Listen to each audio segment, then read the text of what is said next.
Welcome to Shiv coaching classes. तो आज हम क्लास 7 मैथ्स की जो बुक है गणित प्रकाश, उसका चैप्टर 2 हमने शुरू किया था अर्थमेटिक एक्सप्रेशन। उसका पार्ट 4 हम लोग देखने वाले हैं। एंड इट्स माय सजेशन कि अगर अभी तक आप लोगों ने पार्ट 1 2 3 नहीं देखा है तो please first go and watch them. Part 4 में आज हम लोग जो पेज नंबर 34 पर पूरा फिगर इट आउट है उसे कंप्लीट करने वाले हैं। सबसे पहला क्वेश्चन है, find the value of the following expression by writing the terms in each case.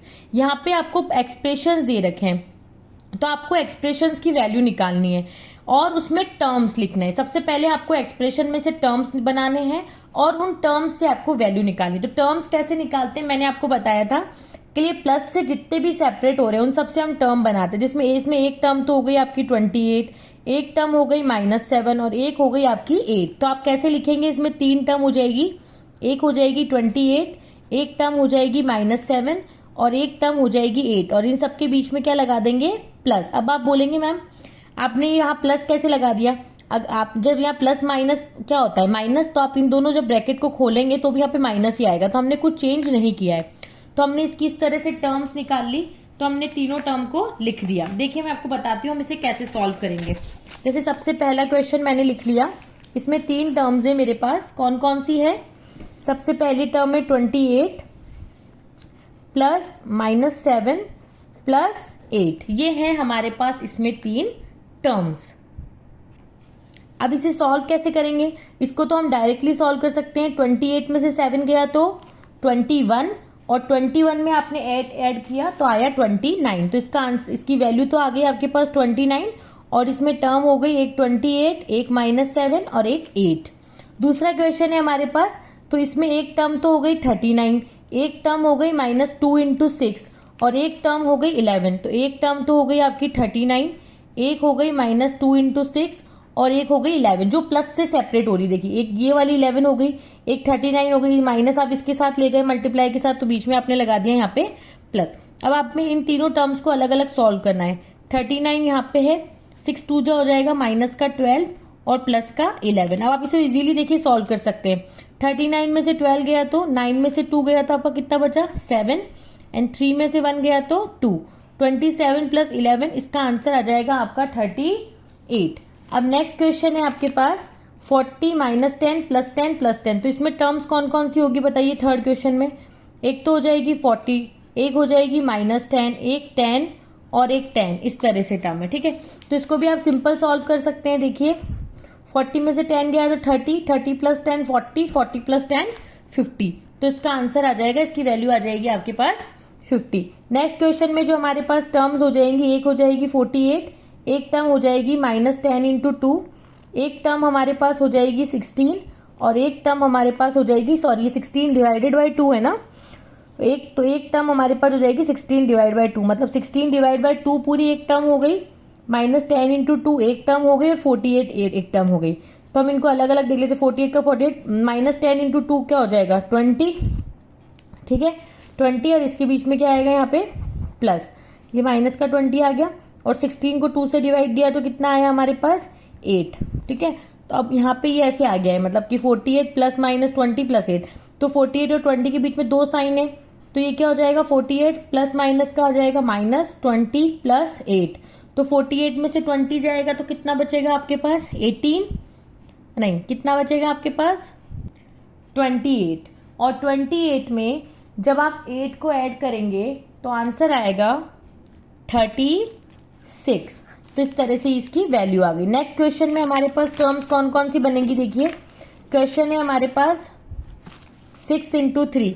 तो ये हमारे पास एक तो हो जाएगा 6 × 3, एक हो जाएगा हमारे पास टर्म 4 × 8 माइनस का 4 × 8 और एक टर्म हमारे पास ये वाला क्वेश्चन है। देखिए ये वाला है ना, इस वाले क्वेश्चन को हम लोग सॉल्व कर रहे हैं।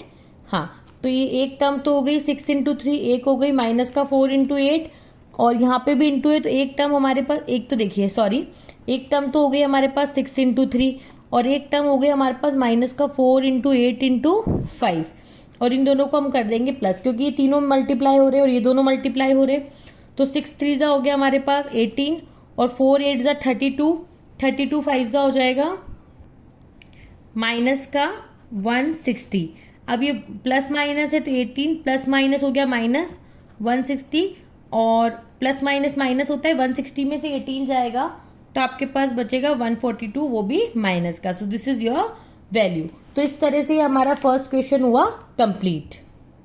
नेक्स्ट क्वेश्चन है राइट अ स्टोरी और situation for each of the following expression and find there values. आपको यहाँ पे कुछ एक्सप्रेशंस दे रखे हैं, तो इन एक्सप्रेशंस के लिए आपको स्टोरी बनानी है और इस एक्सप्रेशन की वैल्यू भी आपको फाइंड करनी है। अब देखिए स्टोरी कैसे बना सकते हैं। जैसे पहला क्वेश्चन है मेरे पास 89 + 21 - 10। तो स्टोरी में कुछ ऐसे बनाती हूँ जैसे कि रिया और सिया दो कजिन हैं, वो बीच पर गई तो वहाँ पे रिया ने कलेक्ट किए 89 स्टोन और सिया ने कलेक्ट किए 21 स्टोन्स। और जैसे ही वो घर पे पहुंचे ना तो उनकी एक छोटी बहन है, उन्होंने बोला कि मुझे भी कुछ स्टोन दो। तो रिया और सिया ने दोनों ने मिलके क्या किया, 10 स्टोन्स उसको दे दिए उसके कलेक्शन में। तो अब दोनों के पास टोटल कितने थे, 89 + 21। 89 + 21 करेंगे, आप जो भी आंसर आएगा उसमें से 10 को कर देंगे माइनस। सो 89 + 21 करने पे आएगा 110 और 110 में से 10 को माइनस करेंगे तो आंसर आएगा 100। तो इसका रिटर्न फॉर्म में भी मैं आपको आंसर दे देती हूँ। जैसे इसका आंसर ये है कि रिया और सिया जो है वो कजिन्स हैं, वो बीच के ऊपर गई है और जहाँ पे रिया ने कलेक्ट किए 89 स्टोन और सिया ने कलेक्ट किए 21 स्टोन। जब वो घर पहुंचे तो उनकी जो यंगर सिस्टर है उन्होंने बोला कुछ स्टोन के लिए, तो उन्होंने अपने 10 स्टोन जो हैं अपने कलेक्शन में से दे दिए। तो उन दोनों के पास टोटल कितने बचे, अब बचे उनके पास 100। तो इस एक्सप्रेशन की वैल्यू आ गई है आपके पास 100। नेक्स्ट क्वेश्चन है 5 × 12 - 6। तो नेक्स्ट क्वेश्चन की हम स्टोरी ऐसे बनाएंगे कि राधा ने 5 पेन खरीदे स्टेशनरी शॉप से। हर पेन जो है वो 12 रुपीज़ का था। उसने 5 पेन खरीदे, एक पेन 12 रुपीज़ का था, तो 5 पेन कितने के हो गए, 12 × 5 = 60 के। पर दुकानदार भैया ने 60 रुपीज़ के ऊपर उनको 6 रुपीज़ का डिस्काउंट भी दे दिया, है ना। तो अब राधा का जो है वो टोटल बिल कितने का बनाया है, 12 × 5 = 60। 60 में से 6 को आप माइनस कर दीजिए। सो जो टोटल बिल बनेगा वो बनेगा 54 रुपीज़ का। तो इसकी स्टोरी आप कुछ इस तरह से लिख सकते हैं कि Radha bought 5 pens from a stationery and the cost of each pen is ₹12. The shopkeeper also gave her a discount of 6 on the total cost. So the total amount she has to pay to the shopkeeper is 54 rupees. कितने rupees पे करने पड़ेंगे, 54। ज़रूरी नहीं है कि आपको जो स्टोरी मैं बता रही हूँ आप वही बनाएं, आप अपने मन से भी कोई स्टोरी बना सकते हैं। अब जैसे नेक्स्ट एक्सप्रेशन है 4 × 9 + 2 × 6। तो इसकी स्टोरी हम बनाएंगे कि जैसे सुमित है उसने 4 पेंसिल खरीदी। कितनी खरीदी, 4 पेंसिल, और हर पेंसिल जो है वो 9 रुपीज़ की है। और एक और जो और उसने ना सुमित ने 2 इरेजर भी खरीदे, एक इरेजर 6 रुपये का है। तो सुमित ने क्या किया कि मतलब पहले 4 पेंसिल खरीदी, एक पेंसिल 9 रुपीज़ की, तो 4 पेंसिल कितने की हो गई, 9 × 4 = 36 रुपीज़ की। और इसी तरह से 2 इरेजर खरीदे, एक इरेजर 6 रुपीज़ का था, तो 6 × 2 = 12। तो इन दोनों को हम क्या करेंगे, ऐड कर देंगे। 36 रुपीज़ के पेन खरीदे और 12 रुपीज़ के इरेजर खरीदे। 36 + 12 करने पे आपके पास आ जाएगा 48। तो इसका आंसर होगा Sumit bought 4 pencils, the cost of each pencil is ₹9 and he also bought eraser, the cost ₹6 each. So he has to spend to buy this item. इसकी कॉस्ट हो जाएगी 36 + 12 = 48। नेक्स्ट क्वेश्चन है for each of the following situation write the expression describing the situation and identify its terms and find the value of expression. कुछ situations आपको यहाँ पे दे रखी है, आपको सिचुएशन के हिसाब से एक्सप्रेशन लिखना है, उस एक्सप्रेशन के टर्म्स भी आपको लिखनी है और उस एक्सप्रेशन की वैल्यू भी आपको निकालनी है। तो क्वीन आलिया जो है उन्होंने 100 कॉइन दिए हैं प्रिंसेस एल्सा को और 100 कॉइन ही दिए हैं प्रिंसेस एना को। तो प्रिंसेस एल्सा ने तो क्या किया, उन कॉइन से एक बिजनेस स्टार्ट किया और डबल कर लिए कॉइन को। मतलब एल्सा को भी 100 दिए थे, एना को भी 100 दिए थे, बट एल्सा ने डबल कर लिए, 100 के 200 कर लिए। और जो प्रिंसेस एना है उन्होंने ज्वेलरी खरीद ली और उनके कॉइन आधे रह गए। मतलब प्रिंसेस एल्सा के पास तो 100 से 200 हो गए, लेकिन जो एना है उनके पास 100 का आधा ही रह गया, 50 रह गए। तो आपको एक्सप्रेशन लिखना है इन दोनों के पास अब टोटल कितने गोल्ड कॉइन्स रहे होंगे। तो इसका आंसर होगा कि the number of gold coins princess Elsa got वो थे 100, कितने थे 100। And the number of gold coin princess Anna got, वो कितने थे, वो भी 100 थे। बट प्रिंसेस जो एल्सा थे उन्होंने क्या किए, कॉइन को डबल कर लिए, 2 × 100 हो गया, और प्रिंसेस एना के पास उस कॉइन के आधे ही रह गए, 100 डिवाइड बाई 2 हो गया, और एल्सा के पास 100 मल्टीप्लाई बाई 2, क्योंकि डबल हो गया, जिनके आधे आ गए उन्होंने डिवाइड बाई 2 दिया, तो 2 × 100 होता है 200, और 100 को 2 से डिवाइड दोगे तो आएगा 50, यानी अब दोनों के पास टोटल कॉइन कितने रह गए, 200 + 50, 250 कॉइन्स। तो अब इसमें अगर आप मैं बात करूँ तो इसमें आपके पास टर्म्स कौन कौन सी होगी, इस एक्सप्रेशन में आपको टर्म्स निकालनी है। तो आपके पास जो पूरा एक्सप्रेशन बना वो ये बना, एक्सप्रेशन आपका क्या बना, एक्सप्रेशन आपका बना 2 × 100 + 100 डिवाइड बाय 2, यही बना ना आपका एक्सप्रेशन। तो एक टर्म तो आपकी हो जाएगी 2 × 100 और एक टर्म आपकी हो जाएगी 100 डिवाइड बाय 2। ये आपका एक्सप्रेशन है, ये आपकी टर्म्स आ गई और ये आपकी एक्सप्रेशन की वैल्यू आ गई। अब जो नेक्स्ट क्वेश्चन है हमारे पास वो इसमें ये है कि एक मेट्रो ट्रेन की टिकट जो है 2 स्टेशंस के बीच में, वो एक अडल्ट पर्सन के लिए तो 40 रुपये है, बट एक बच्चे के लिए है 20 रुपये। अगर एक बच्चा उस मेट्रो ट्रेन की टिकट लेता है तो 20 रुपये लगेगा, लेकिन अगर कोई बड़ा टिकट लेता है तो 40 रुपीज़ लगेंगे। तो अब आपको पहली सिचुएशन है कि 4 अडल्ट है, यानी कि 4 बड़े लोग जा रहे हैं। कितने बड़े लोग जा रहे हैं, 4, और एक बड़े लोग के 40 रुपीज़ लग रहे हैं, तो 4 लोगों के कितने लग जाएंगे, 40 × 4, और 3 बच्चे भी जा रहे हैं, तो इसमें प्लस करेंगे क्या, एक बच्चे का 20 रुपये लग रहे हैं, तो 3 बच्चे के कितने रुपए लग जाएंगे, 3 × 20। तो ये तो बन गया हमारा इसमें एक्सप्रेशन, क्या बन गया, एक्सप्रेशन। अब हमें इसके क्या निकालने, टर्म्स।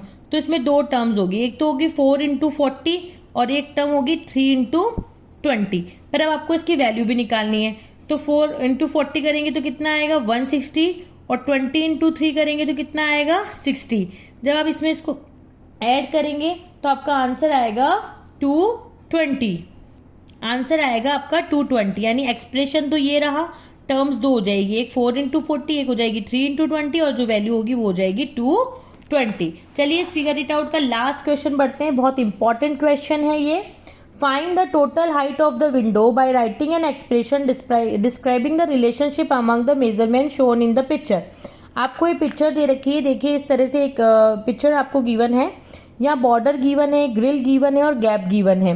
तो हर एक जो गैप है वो 5 सेंटीमीटर का है, हर एक जो ग्रिल है वो 2 सेंटीमीटर की है, और हर जो बॉर्डर है वो 3 सेंटीमीटर की है।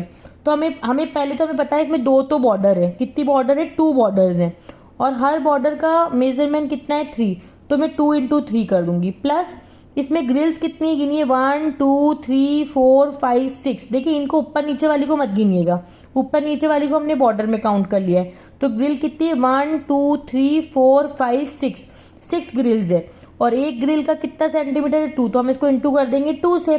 उसी तरह से अब गैप देखिए, गैप कितना है 1 2 3 4 5 6 7, कितना गैप है 7 गैप है, और एक गैप का कितना सेंटीमीटर है 5 सेंटीमीटर। तो आप इस तरह से टोटल हाइट निकाल सकते हैं ना विंडो की। आपको टोटल हाइट कैसे मिलेगी, अगर अब यहाँ से लेकर के यहाँ तक के आपको हाइट निकालनी है तो आपको बॉर्डर ग्रिल गैप सबको जोड़ना पड़ेगा। तो आपको पता चल गया कि भाई इतने तो ग्रिल हैं, इतने गैप है, इतनी बॉर्डर है, तो उस हिसाब से आपने मल्टीप्लाई करके उनको प्लस कर लोगे। तो 2 3 = 6, 6 2 = 12।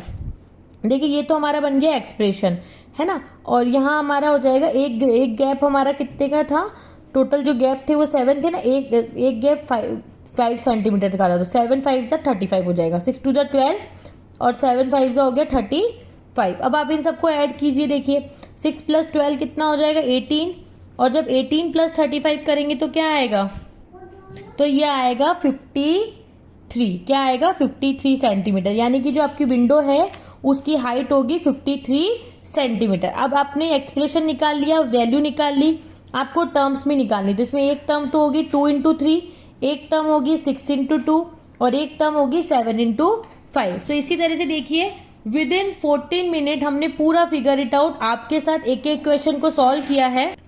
अगर आपको मेरा पढ़ाया हुआ पसंद आया तो please subscribe my channel, share with your friends and families. अब और जल्दी से कमेंट बॉक्स में कमेंट कर दीजिए पार्ट 5 में ये वाले पूरे जो टॉपिक है आगे वाले वो हम लोग पढ़ने वाले हैं। सो ऐसे ही मैथ्स को पढ़ते रहिए, इजी बनाते रहिए। तब तक के लिए bye bye, take care, thank you.